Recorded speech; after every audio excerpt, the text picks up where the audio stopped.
Voilà, je reviens. Donc voilà, on a été coupés parce que mes fils étaient dehors, ils viennent de rentrer. Je vais juste finir mon témoignage concernant ma voisine Carmen. Donc elle avait une tumeur au cœur et le médecin lui a dit qu'elle allait mourir et elle m'a croisée.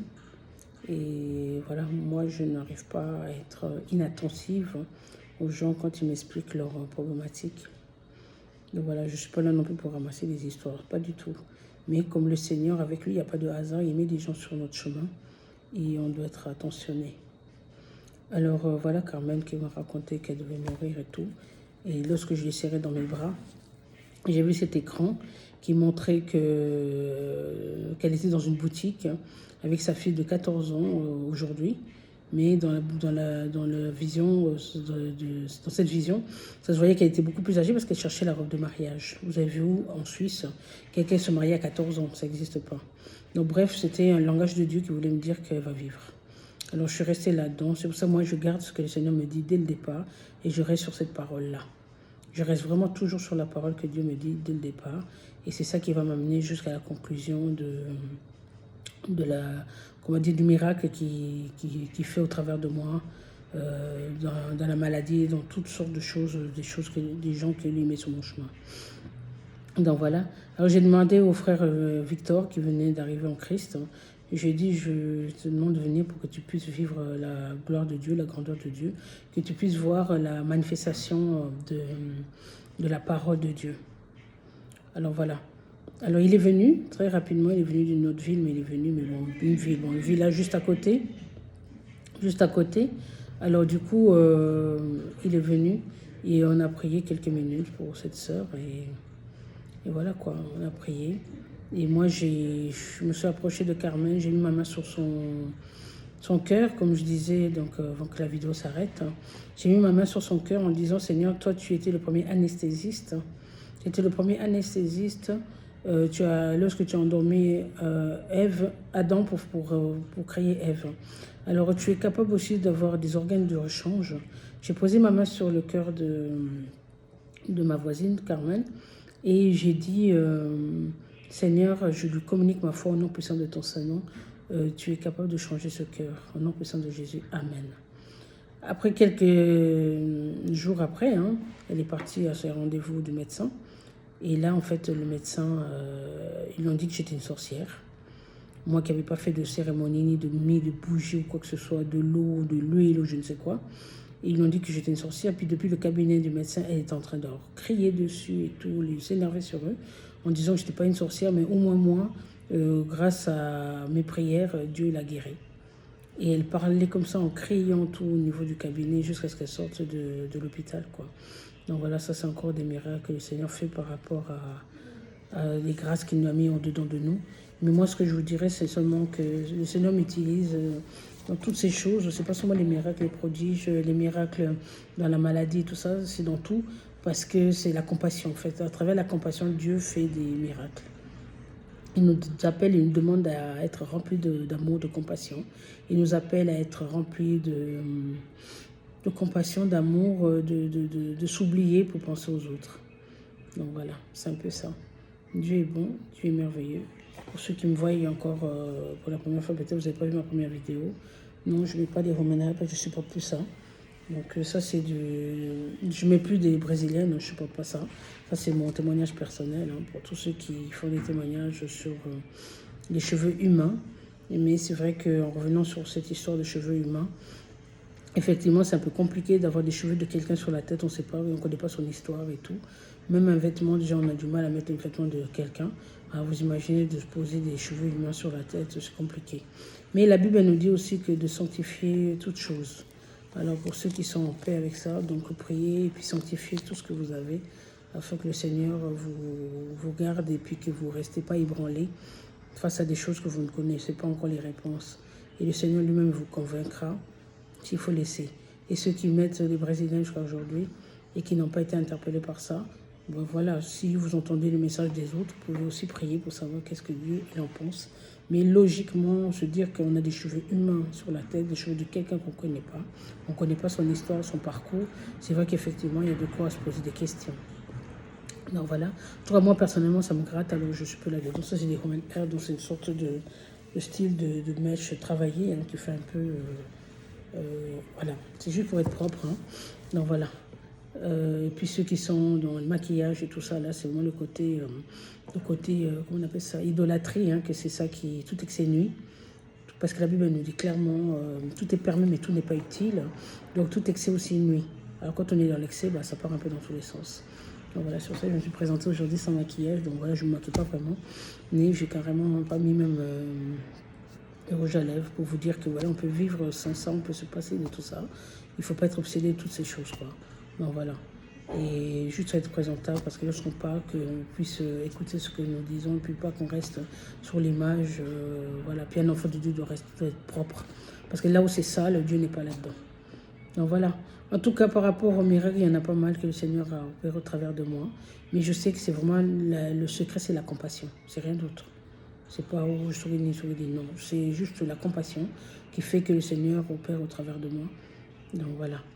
Alors c'est un peu ça.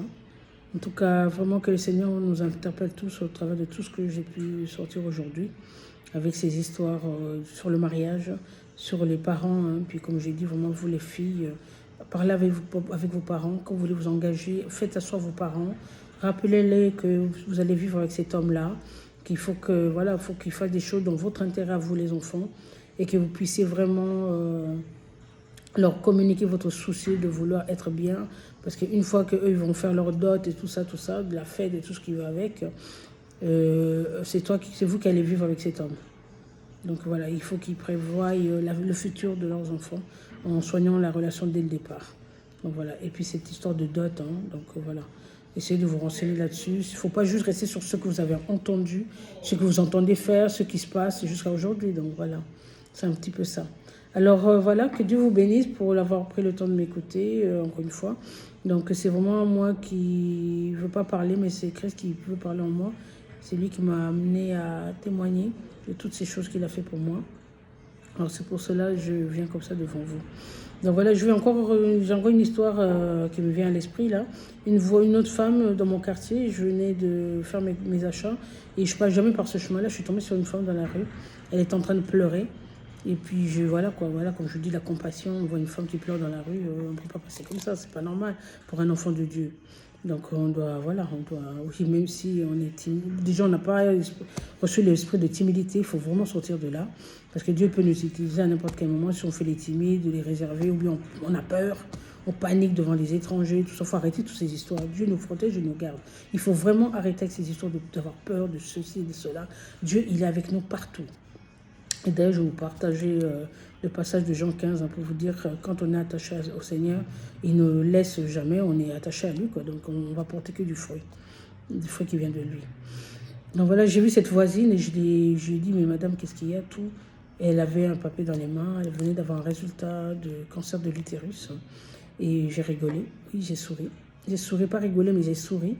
J'ai dit, mais c'est pas grave, ça, Dieu, il est plus grand que ça. Il m'a dit oui, mais il me dit que... Je dis non, Dieu il est plus grand que ça. Et je l'ai collé contre ma poitrine. Je lui ai dit au nom de Jésus, reçois la guérison. Et comme c'est la maman d'un ami à mon fils, le petit dernier, et du coup j'ai pu avoir, par après elle est partie au CHUV, elle n'avait plus rien, elle était guérie. Elle était guérie de l'utérus. Comme je l'ai pris contre mes bras, contre moi. Et comme le Seigneur m'a fait passer par ce chemin-là que je passe jamais. Donc voilà, c'est ça en fait, d'avoir cette spontanéité, d'aller vers les autres, d'écouter la voix de Dieu, d'écouter ce que le Seigneur nous dit. Donc voilà, j'ai des choses comme ça que je vis quotidiennement. Et comme j'expliquais à une sœur, comment Dieu me parle, oui, je suis beaucoup en retrait, je suis beaucoup dans le silence, je suis beaucoup dans la méditation de la parole, j'ai envie de savoir comment le Seigneur fonctionne. Comme je disais à mon futur beau-fils, que quand on est amoureux, on cherche à connaître comment fonctionne son amoureuse ou son amoureux. Et pour savoir comment Jésus fonctionne, il faut lire la Bible. Donc Dieu, il est la Bible. Jésus-Christ, il est la Bible. Donc si tu lis la Bible, tu sauras ce que Dieu attend de nous, ce que Dieu souhaite, ce que Dieu aime. Mais si on ne lit pas la Bible, on ne va pas savoir quelle est la volonté de Dieu. Alors voilà, quand on est amoureux, on cherche à savoir. Moi, comme moi, je sais, mon mari, il aime manger. Donc il ne manque jamais de nourriture à la maison. Je prépare tout le temps. Donc voilà. Alors c'est ça, il faut vraiment qu'on cherche à connaître quelle est la volonté de Dieu, à connaître comment il fonctionne aussi, quoi. Donc c'est le seul moyen pour pouvoir avancer avec le Seigneur. Et puis c'est pas un homme qui doit venir absolument tout en nous dire quoi faire ou comment. Non, ça se passe pas comme ça. C'est nous qui devons nous approcher du Seigneur. Il est là, à notre disposition. Donc voilà, on ne calcule pas assez, on veut voir un être humain physique. Et vous avez vu les dégâts hein, quand on cherche des pasteurs et tout ça, des êtres humains. C'est vraiment un sacré dégât. Hein. Donc, bon, bref, c'est vraiment la folie. Alors j'ai plein d'histoires comme ça. Donc j'entends la voix de Dieu. J'ai une belle histoire aussi que j'ai vécue avec un papa qui est à Anvers. Anvers, je ne connais pas, c'est en Belgique. Je ne suis jamais allée là-bas. Mais j'ai des belles histoires que j'ai vécues avec lui. Je ne le connaissais pas du tout et j'ai entendu appelle mon fils Jean-Claude. J'ai dit, mais mon Dieu, c'est qui Jean-Claude? Il me dit, appelle mon fils Jean-Claude. Je dis, mais Seigneur, mais c'est qui? Après, il me dit, ouais, va sur Facebook. Et il me fait rentrer sur Facebook dans une page qui s'appelle Église de la Grâce. Et donc voilà, c'est un homme de Dieu qui craint Dieu. Et le Seigneur voulait que je l'appelle. Il me dit que c'est toi qui as l'argent, mais c'est lui qui a l'adresse pour que tu puisses payer les soins d'une veuve. Histoire vraie, on n'est pas dans un film. J'étais dans ma cuisine, il me parlait comme ça. Je dis, mais Seigneur, mais c'est quoi cette histoire? Je dis, tant que je ne suis pas tranquille avec cette histoire, je ne l'appelle pas. Et j'ai laissé passer, je crois, 2 mois. Et finalement, un jour, j'étais en train de faire la vaisselle. Tout d'un coup, j'entends, tu l'appelles maintenant, t'appelles mon fils maintenant. C'est le moment. Et là, j'ai arrêté de faire tout ce que je faisais. J'ai essuyé mes mains et je suis allée dans la chambre. J'ai appelé le pasteur. J'étais là, ouais, Seigneur, je ne sais pas ce que tu veux que je lui dise, tout ça. Donc, t'as qu'à même toi-même mettre les mots dans ma bouche et tout. J'étais limite en train de pleurnicher. Et quand j'ai appelé le pasteur Jean-Claude, je lui ai dit, ouais, papa, je sais que tu es pasteur, je sais que tu vas comprendre ce que je vais te dire, mais on va prier. Donc on a prié, amen, amen. J'ai dit, bon, je suis en Suisse, je suis la sœur Elena. Le Seigneur m'a dit de t'appeler. Et il m'a dit que c'est toi qui as l'adresse d'une veuve que je dois aider, c'est moi qui ai l'argent, mais c'est toi qui as l'adresse. Et le pasteur, il s'est effondré, il était bouleversé. Ben, je crois que d'après ce que je me rappelle, il a pleuré. Et il a dit, mais waouh, j'étais avec ma femme et mes enfants venaient de prier parce qu'on a une sœur au Congo qui est en train de mourir. Elle est très malade, elle a le poison dans son corps et tout. On n'a pas d'argent, tout. On a prié ce matin avec ma femme, mes enfants. C'était vraiment dur et tout. Et toi, tu m'appelles depuis la Suisse. Je dis, waouh. Et au lieu de lui donner $100, je lui ai donné 200. Et je lui ai dit de me donner juste les coordonnées. On a appelé mon cordon est parti vers cette femme et a payé les frais. Et cette femme on a payé les frais. Elle a été, comment on appelle ça, soignée. Et après, elle est rentrée à la maison, elle était guérie. Donc voilà. Alors, dernièrement, j'ai encore eu un message pour mon papa Jean-Claude. Et donc, il a fait une prière chez lui. Et Dieu me disait de lui dire. Et puis il était bluffé parce que lui, il était en train de faire une prière. Personne n'est au courant de ce qu'il avait demandé au Seigneur. Et moi, depuis la suite, je l'appelle pour lui dire que voilà, Dieu t'accorde ça, ça, ça, ça. Donc voilà. Bref, tout ça, c'est juste pour vous dire, en fait, c'est la disponibilité. Avant, on parlait de monastères. Les bonnes sœurs qui étaient dans les monastères. Être en monastère, donc être en retrait. Il faut vraiment sortir de la distraction, il faut sortir des agitations. Et c'est vraiment un grand moyen pour pouvoir entendre Dieu.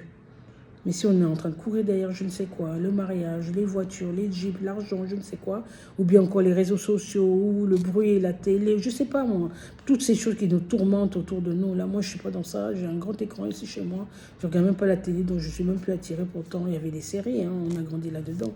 Je ne m'occupe plus de tout ça. Je ne suis plus du tout dans toutes ces choses-là. Donc voilà. Et j'ai beaucoup de temps plus dans le secret, plus dans le silence. Et c'est comme ça que le Seigneur m'utilise. Donc voilà, ce que je vis, vous pouvez tous le vivre. Donc voilà, Dieu est bon, Dieu est merveilleux. Donc voilà, maintenant, c'est à nous maintenant de savoir comment on veut travailler avec lui, comment on veut œuvrer pour lui, comment on veut marcher avec lui. Donc voilà, c'est un petit peu ça. Alors je vous laisse vous lire encore le passage de Jean 15 et après on va s'arrêter là pour cette vidéo. Donc voilà, Jean 15, je suis le cep.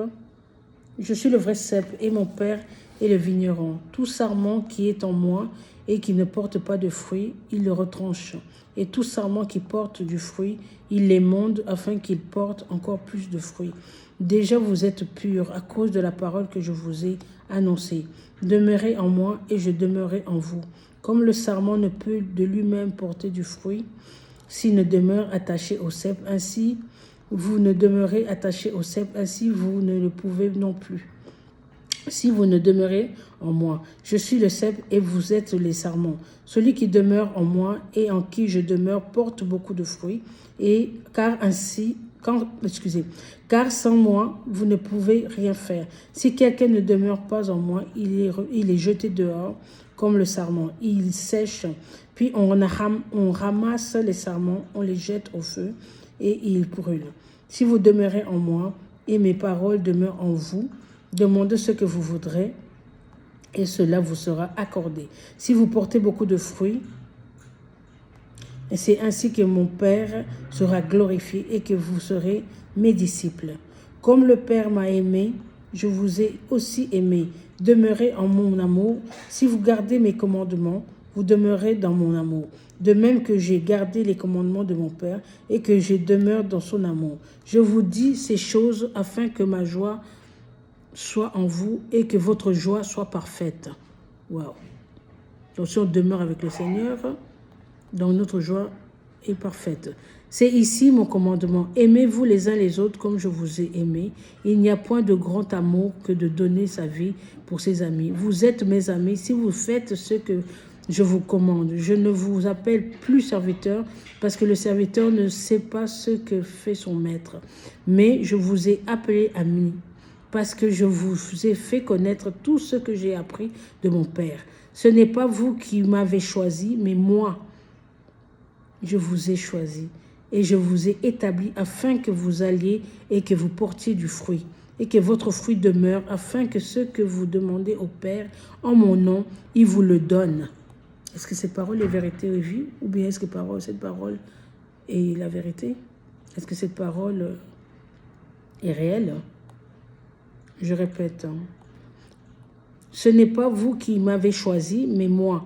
Je vous ai choisi et je vous ai établi afin que vous alliez et que vous portiez du fruit et que votre fruit demeure afin que ce que vous demanderez au Père en mon nom, il vous le donne.